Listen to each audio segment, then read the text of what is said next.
area lamang o kasama na po dito yung mga high school na classrooms, Mr. President? Kasama po, Mr. President. Maraming salamat po, Mr. President. Yun lamang po, I support this bill, Mr. President. Thank you, Mr. President. Thank you very much. We would like to recognize now our distinguished colleague, Senator Robin Hood Padilla. Maraming salamat po, Ginoong Pangulo. Meron po sana akong konting katanungan sa ating Of course. pong idol sa education, Senator Bam Aquino. Sir President, it would be my honor to answer questions from the gentleman from Camarines Norte. He has always been supportive of all of our measures, Mr. President. Maraming salamat po. Ito pong mga katanungan na ito ay pagsuporta po sa inyong panukala. At hinihingi lang po ng mga paglilinaw yung ating pong mga kakampi po ninyo. Opo. Kakampi po natin. Una po ay kasama po ba dito ang prioridad ba ang BARM? Kasama po ba dito? Bagamat Yes. meron pong sariling DepEd, ang BARM, kasama po ba sila dito? Yes, Mr. President, kasama po. Pati po ba In fact, yung... Mr. President, if I may add, Opo. ang BARM ay isa sa pinakamataas rin po na kakulangan ng classroom at Opo. 13,237 classrooms. Pang ano po yun? Third largest deficit po sila, Mr. President. Opo. Pati po ba ang mga katutubo? Kasama po sila? Yes, Mr. President. Yung pong mga lugar na alam niyo po, lagi po naming, alam niyo po ito. Pagka meron pong conflict sa isang lugar, dinadala po ang nagiging parang evacuation area. Ang mga eskwelahan. Yung pong mga eskwelahan. Opo, Ang Mr. tanong po namin, magkakaroon po ba ng pagbabago sa ganitong naging practice na? Kasi nang may nangyari pong ganyan, sasabihin ko na po kung saan, ito po ay sa BARM din, nagkaroon po ng gulo, dinala yung mga kanyon doon sa tabi ng paaralan. Kaya po tuwing kinakanyon, yung kalaban, yung mga terorista, naaamoy po nung mga bata, bukod po sa sakit sa tenga nung kanyon, naaamoy po nung mga bata yung pulbura, nagsusuka po sila. Pwede po bang magkaroon ng provision dito sa inyong batas na wag na pong ginagawa yun? Na sana wag nang doon nila dinadala yung mga kanyon nila at sana hindi na rin doon ini-evacuate yung mga tao? Well, Mr. President, sa totoo lang, nandito po yung kasama ko sa DepEd. Pwede bang mag-call a friend lang ako, Mr. President? Opo.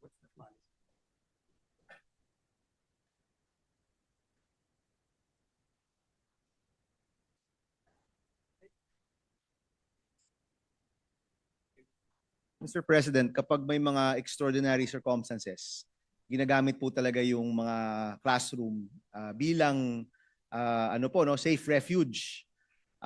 However, Mr. President, merong department order na may limitation yung oras.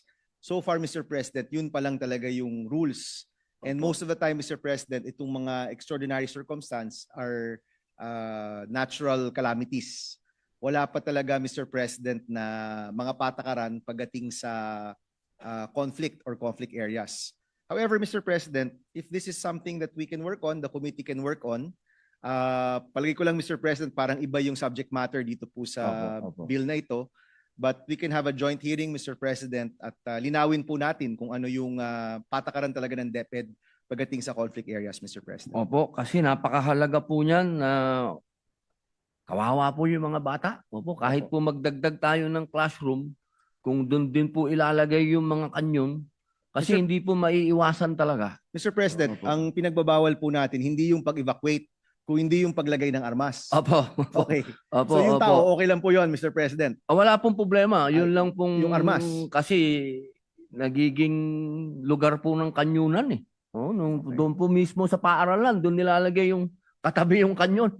Hindi po talaga maganda. Maganda yan, Opo, Mr. opo, President. opo. Maybe we can come up with a joint bill excusing or not allowing our schools to be used during conflict times, no? Opo. Maganda opo. po yan, Mr. President. Opo. At tapos, meron pa po ako. Pasensya na po. Ito po para sa ano po natin, panukala.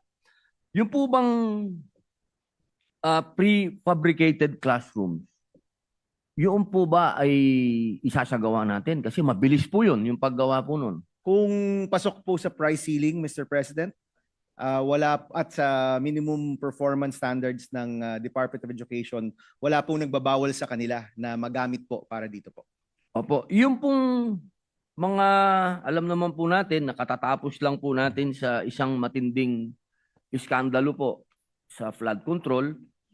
Hindi po ba nyo nakikita na maaring gamitin po ito ng mga local official para dito naman po sila magtuon ng kanilang kalukuhan? Kaya Mr. President, naglagay tayo ng price ceiling.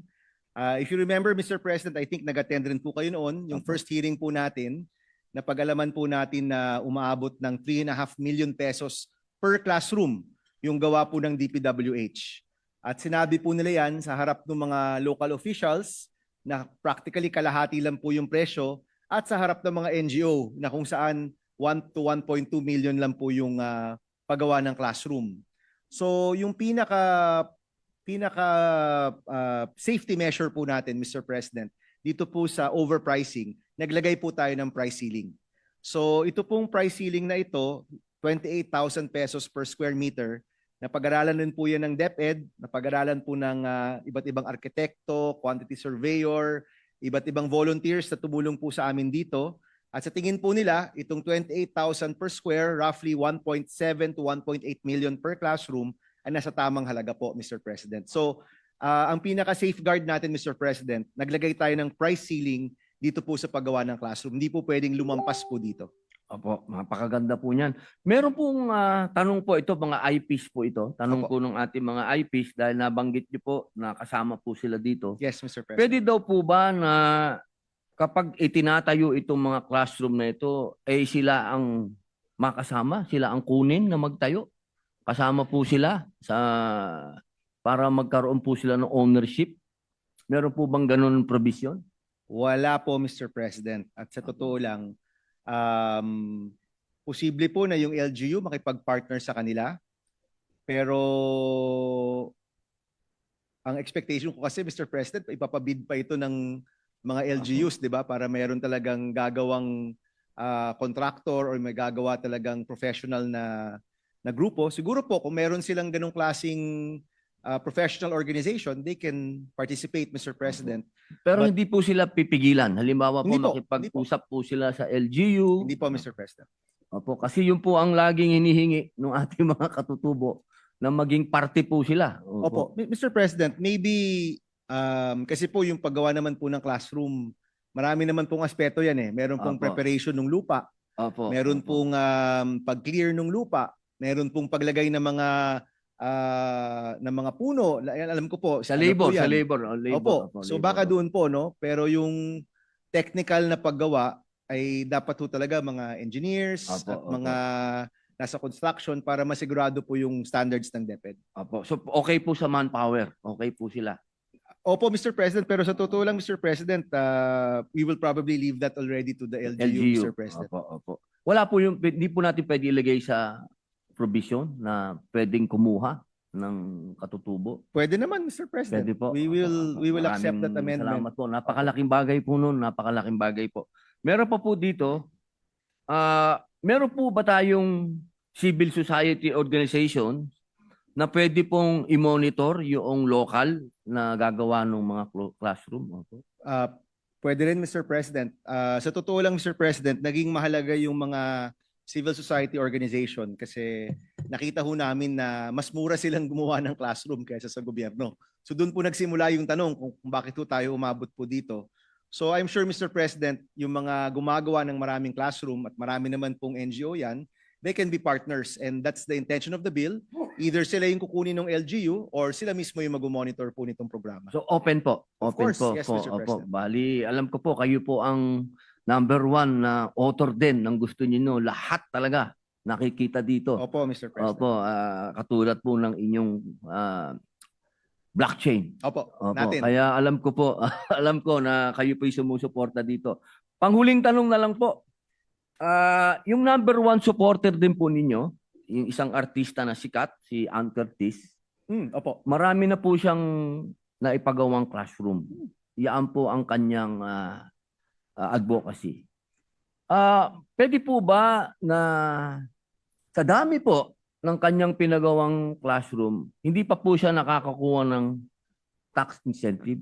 Okay. Opo. Meron po ba dyan sa ating panukala na pagka ikaw ay nagpatayo ng classroom, ay pwede ka din makakuha ng tax incentive? If I'm not Incentive, mistaken, Mr. President, sa adapted school law, meron na po yan, Mr. President. It's currently a law, Opo. meaning pwede na po siyang mag-avail po noon.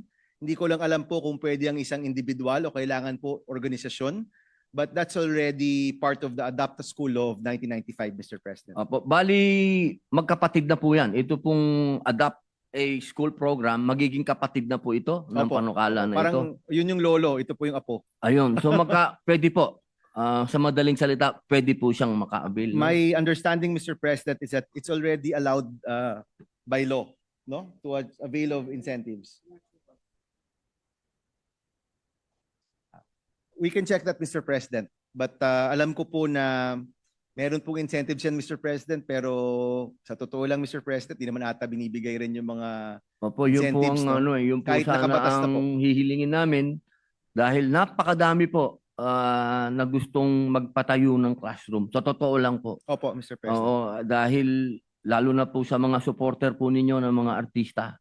Lahat po yan. Gusto nila talaga magpatayo ng classroom. Yun Opo. lamang po kasi kung sa tax po ang pag-uusapan, lunod na po ang mga artista sa tax. Kaya napakalaking bagay po nito kung magkaroon po nitong tax incentive na Mr. to. President, if you wish to propose it as an amendment, Mr. President, we can tackle it during the period of amendment. Yun lamang po. Maraming salamat po, Ginoong Idol sa edukasyon. Thank Maraming you. salamat. Thank you, Mr. President. Yes, so we recognize our Assistant Deputy Majority Leader, Senator Rizon Taveros.